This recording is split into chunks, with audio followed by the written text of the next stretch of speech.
Hi, I'm Kim. This is Matt. Hi. Post-bank holiday. Energy level does seem quite low. The energy level does seem quite low. Do you want to nudge me? Or do you Yeah, want to thanks. That's much appreciated. Just nudge me when you want It's getting up. So I'm Kimberly. I'm one of the content designers, for those who don't know me, on the team. And I've been working with Matt and Tim, the designers. We've been iterating some of our content. So we looked up the word iteration, got it written down, it's too long to read. So obtaining successively closer approximations to the solution of a problem. We iterate because we don't have all the answers. What we can do is try and get closer and closer to a solution that works for a wide range of people. And we do this through research. We speak to users and we uncover user needs and we attempt to meet those user needs. We hypothesize solutions to these needs and then we test them. And each time we test, we try and find ways to get closer to a solution. Why are we iterating now? We have worked at a really fast pace during alpha. We found we wrote a lot of content, we tested it, but we weren't able to go back and refine every time.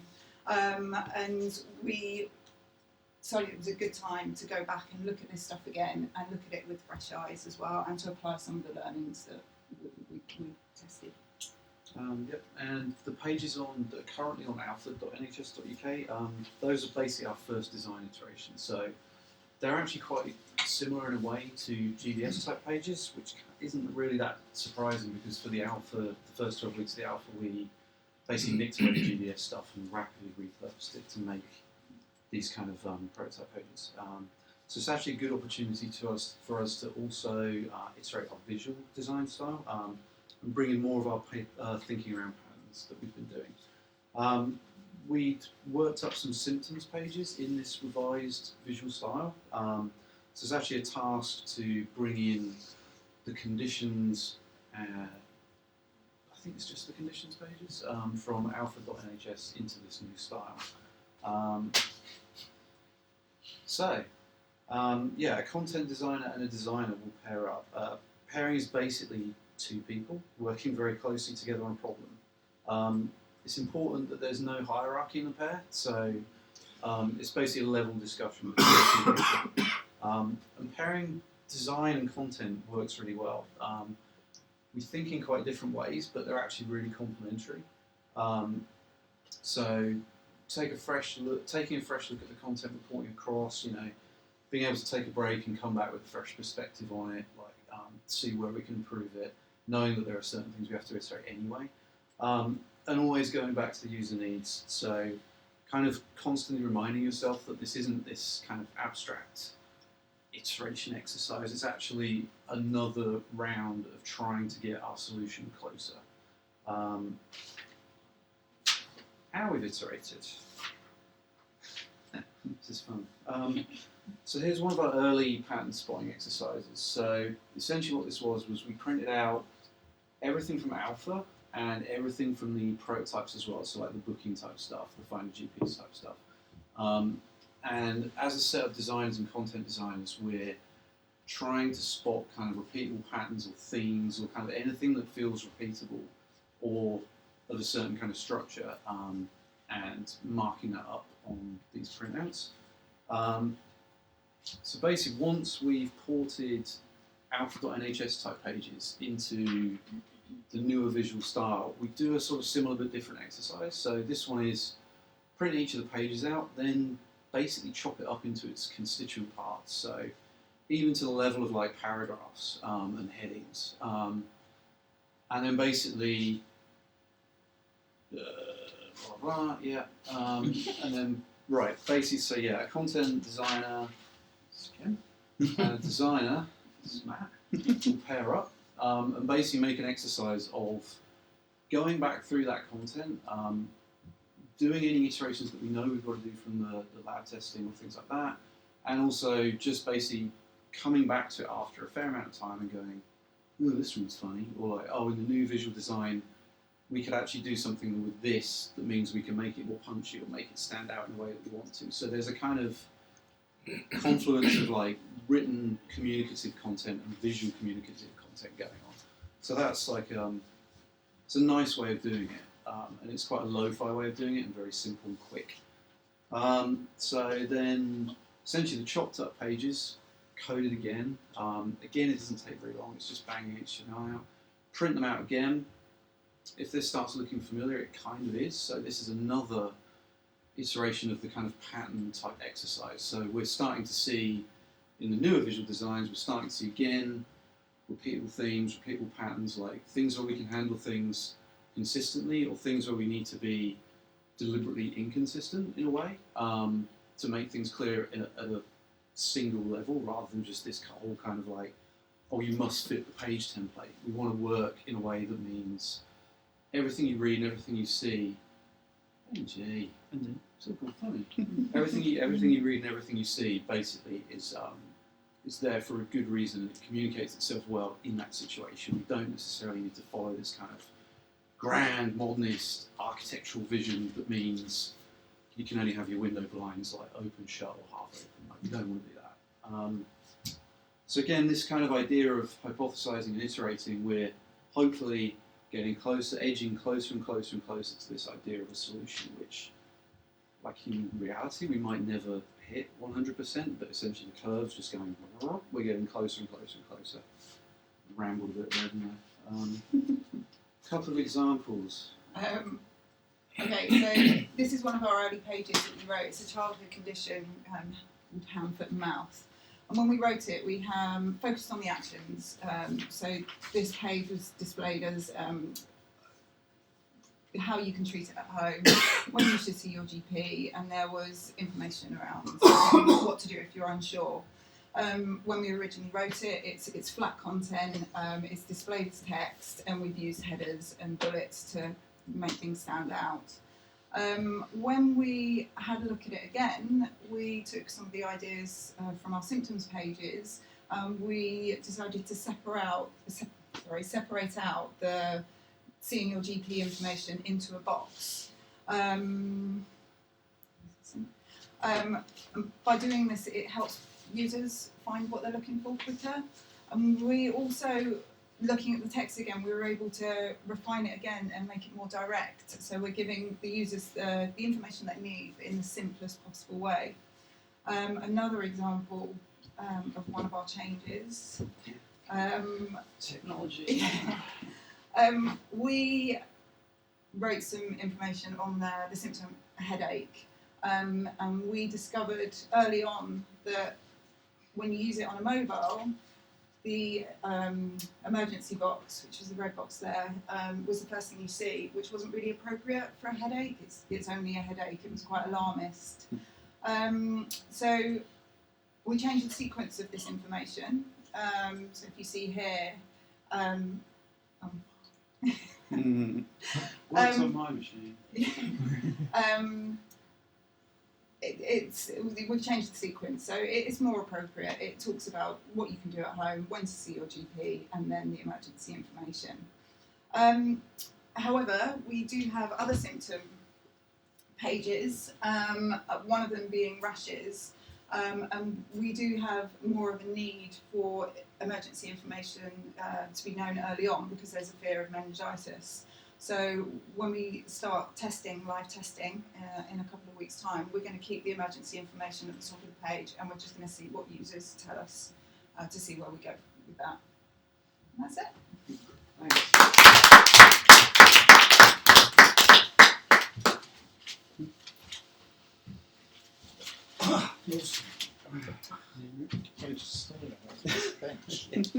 Podium. Right, so more about patterns. So patterns, schmatterns, you might think, what are they on about? But just think of your own life, your own daily life, and we all use patterns every day. The time we get up, what we have for breakfast, how we get to work, those are all patterns, and they inform the way we organize our life. So we do the same here, and So again, design and content are working together, and rather than sort of having our flat whites and sitting in a room and drawing out patterns, they just grew organically through the work we've done by covering user needs. We work together. Here's some very happy people working together every day. We sit together, we talk to each other, and that's how the solutions emerge, and that's how the patterns emerge from the solutions we come up with. So they're not really content patterns. When we started to think about patterns, we started with design, and then Tim wrote a blog about that, and we had units and components and assemblies, and it all fitted together very well. And then we started to think, okay, so what are the corresponding content patterns for that? And it was quite difficult to match them and to shoehorn them into that. So we kind of stepped away from that and just thought about patterns in general. So how do patterns help users, or are they just a thing we are philosophizing about here? One thing they do is they make content easy to scan, and when it's easy to scan, it's easier to identify what the actions are. And that helps users to get what they want in the shortest amount of time, because they don't want to spend a lot of time on some NHS page. And they help to do the working out thing for users. So this is going back to the, oh, don't make the user think kind of theory. So what are content patterns? They are reusable blocks and bits of information. And they're solutions we came up with for recurring user needs. So for example, check if you have X, see your GP if, call 999 if. And here's the rashes page that Kim was talking about earlier. And you can see it's easy to scan, it's easy to pick out the actions. You can jump to the bit that is relevant to you. And that might not look like very much, but it's informed through a lot of thinking we did. So how do patterns support the user journey? We know that users go on a journey when they log on. And Martin has drawn a very beautiful user experience map that goes through the different stages of the user journey. And then Martin lent me a book. And it was all about storytelling. It's about how to use traditional storytelling when you talk about your product. And it sort of uses the traditional storytelling pattern as a basis. So you have an exposition, then there's a bit of action, then there's the crisis, the dragon appears, then you slay the dragon, haha, climax, then there's falling action, you're being crowned, and the end, happy, you walk away. And we thought, okay, how can we apply this to a user journey? Because it's the user journey in story. And yes, it is. And if you think about it that way, it makes it immediately much more human. It takes the abstract way of thinking away from it. Sorry about the slightly... So I'm not well. Fuck, I want to say. I need to find out what's wrong with me. Oh man, there's so much information out there. What can I do about it? Ah, here's a very nice, clear, scannable page. I get it. I know what to do about it. I go away and do something about it, and I feel better. That sounds very simple, but if you think about it as a story, it's much more tangible. So patterns help us addressing the user needs on that journey, because at each stage of that journey, people have different needs. For example, I need to know what I can do about my headache. I need to know if I should call 11999. Here's the pattern. Treating your headache at home, when to call the emergency services, when to go and see your GP. So the way the page is structured, the information is structured, and the way it's laid out work together on this. Another example, I need to know what it is I'm experiencing who to see about the way I feel, how meds can help me with my condition. The pattern we came up with organically is a journey through the user's illness. So, for example, depression and anxiety, we mirrored the steps that people go through. That's a pattern. I need to know what this rash could be. I need to see different kinds of rashes so that I can compare them to my child's rash. The pattern is show me the thing. It's an image plus information. Again, that sounds very simple, but for us, it's a pattern. So how do we get there?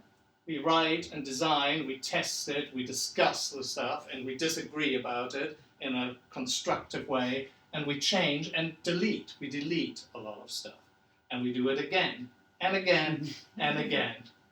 Because patterns are not rules, they're flexible things. And they change when the user needs change. Right, and that's it. Thank you.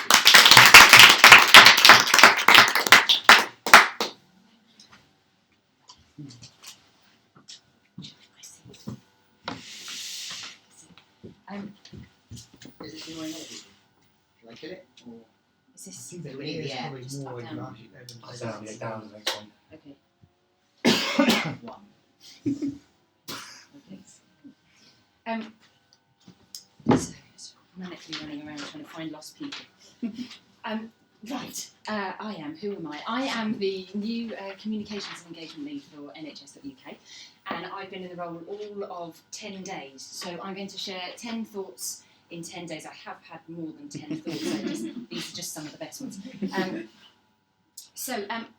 Oh no. That's what I want.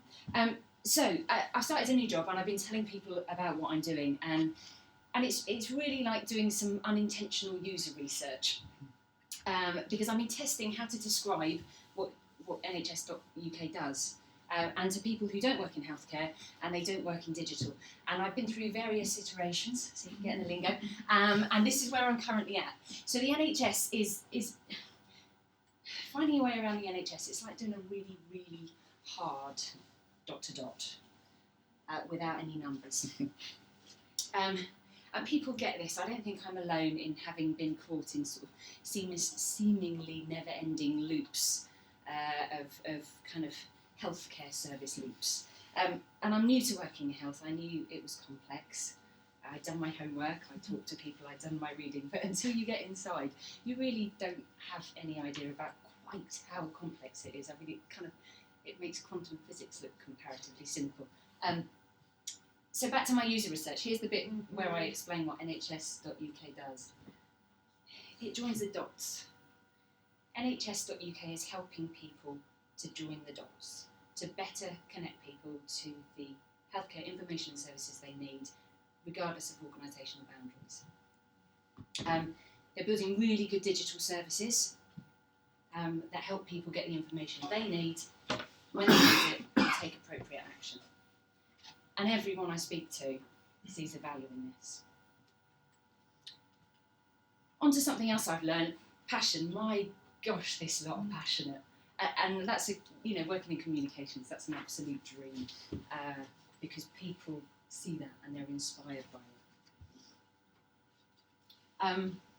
This is kind of how I think about them, the go-to.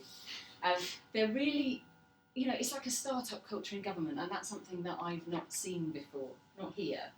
And I think that's, your culture is symptomatic of the fact that you get things done.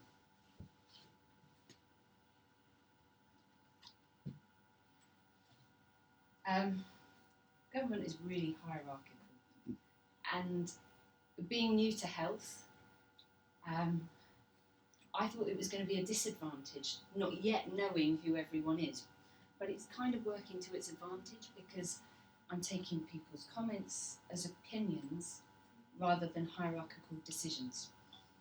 And I like that about NHS.UK. It doesn't feel hierarchical. It feels like everyone's opinions are treated equally. And I think that's really good for a project like this.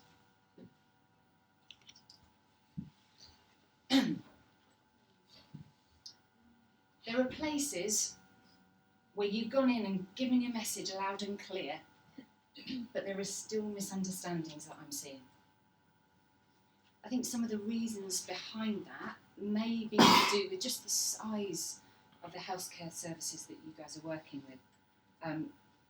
Staff have got multiple priorities, and messages can get muddled in those. Sometimes we're getting the messages through to the people on the ground, but not necessarily their managers, and sometimes vice versa. I think some of the misunderstandings may be around politics as well. We're not always able to be as clear as we might want to be in terms of our direction, maybe because those decisions haven't been made yet, or perhaps because it's not politically advantageous for us to do that at this time. I think there are places where we can be clearer about what we do and why, such as our website.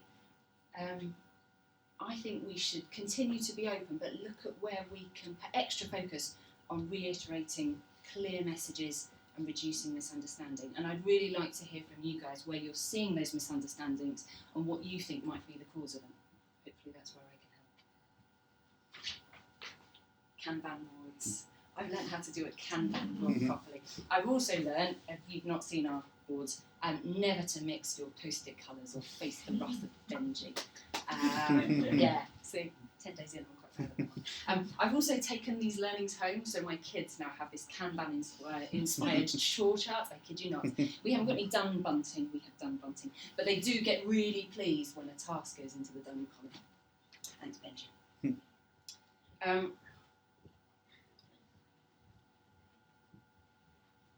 Communications planning and agile development. There are big similarities here. Putting the user first, being research-led, being flexible. You can't change behaviours unless you're prepared to make incremental change. But there are also tensions between agile and communications. Communications and marketing, we naturally iterate during a campaign, depending on people's responses. But iteration around core messages can be quite difficult. To give you an example, kind of like, here is our vision of what this brilliant thing is going to do, and here it is. It's an MVP. It doesn't quite do that brilliant thing yet, but it will do. Stick with us in the future. Can be confusing for audiences. You're open and you share. It's great. It's a brilliant way to learn and adapt. But when you're sharing everything, your messages are less targeted. And that means you're less sure of the messages that stakeholders might take away with them. You can disappoint people because you might not follow through on an aspect of a project that they were enthusiastic about, and then you lose supporters. I don't think it's not without its challenges, but an agile project that treats comms as an equal in its planning is like a dream to me. There's challenges to work through. And finally, a force field. You guys have talked about the force field a few times, and there's been a few occasions over the past week or so that I've also been pat at the force field. There'll be more of that as we grow, as services become public and we get more attention. Going forward, we may be asked to make some compromises in terms of our processes. I'll continue to ask awkward questions about what you think's what's the best way to engage and what you think, and I'll listen when you push back on those. I'll ask awkward questions and I'll say things that you don't want to hear, because that's my job. But with time, I'm going to understand a bit more about what I'm protecting. But I will still fiercely protect what you do and how you do it. Because I've been trapped in NHS dots, and I think that you guys can help find a simpler and better way through them.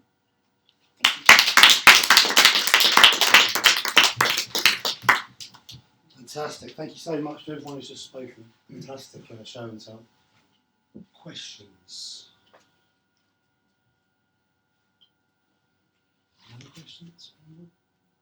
Any other questions? What's the latest on testing or iterations and such? I went to see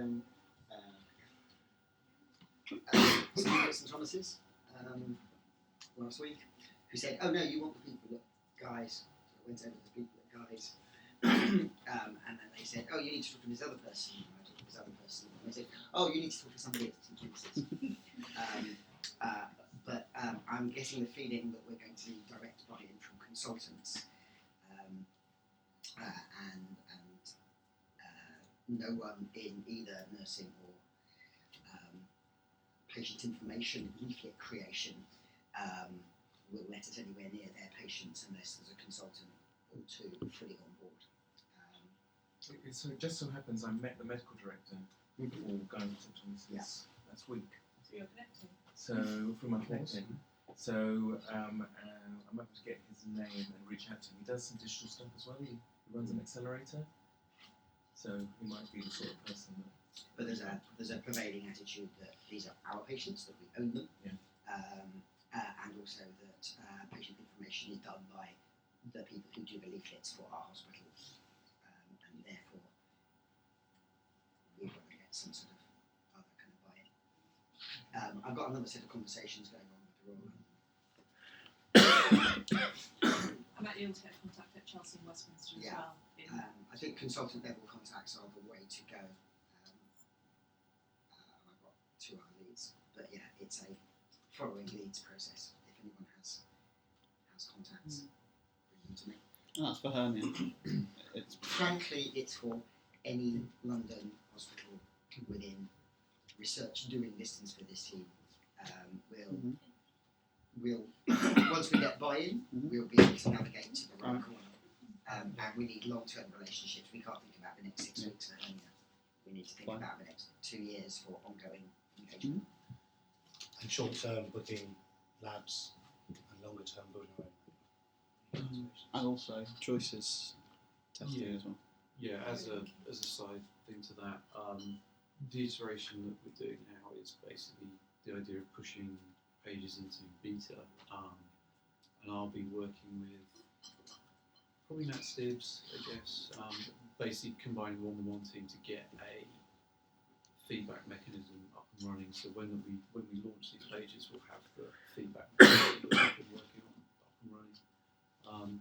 So yeah, we're doing that with the help of Tony and Matt at the moment, and probably some of the one-on-one team, because they've already got an endpoint that we can probably fiddle around with.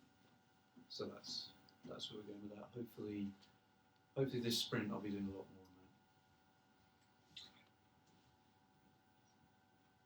Cool. Other questions? If no more, thank you very much for coming. Really show and tell.